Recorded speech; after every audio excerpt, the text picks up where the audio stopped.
The debate over what to do about Albuquerque's homeless problem is intensifying. A city councilor who once backed the idea of city-sanctioned homeless camps is now explaining her about-face on the issue. News 13's Natalie Watt has heard from both sides and is live in front of City Hall with more. Natalie?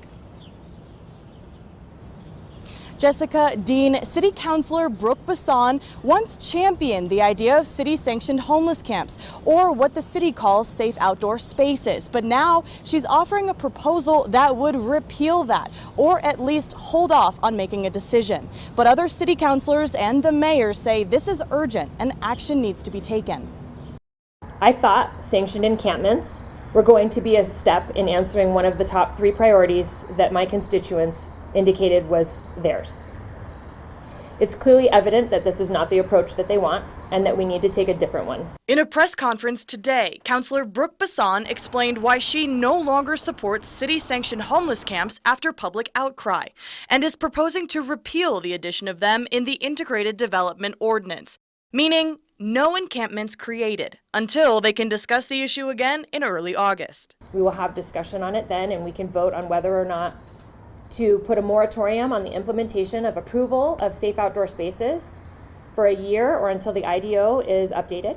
Bassan says the public outcry against the encampments shows that they need to get more public input and that they need to slow down.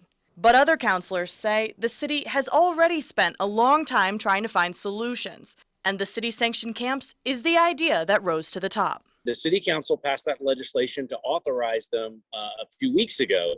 Now there's a resolution that directs the mayor to go talk to stakeholders, develop the rules, and bring that back to the city council after our July break so that hopefully we can approve the rules. Councilor Pat Davis says the mayor has not yet signed that legislation and says you can't repeal what hasn't been signed. He says the ball is in the mayor's court now. The debate tonight will be, are we ready to have the mayor bring us those rules, or do we pass this moratorium and pause moving forward in order to get more input and more time? With Councilor Bassan's decision to reverse course, the outlook is bleak. Not dead, but on life support. If the mayor signs it, that means he's committing to bring us the rules and try to make these work. If Councilor Bassan is successful tonight, these may be on pause for another year and nothing would change.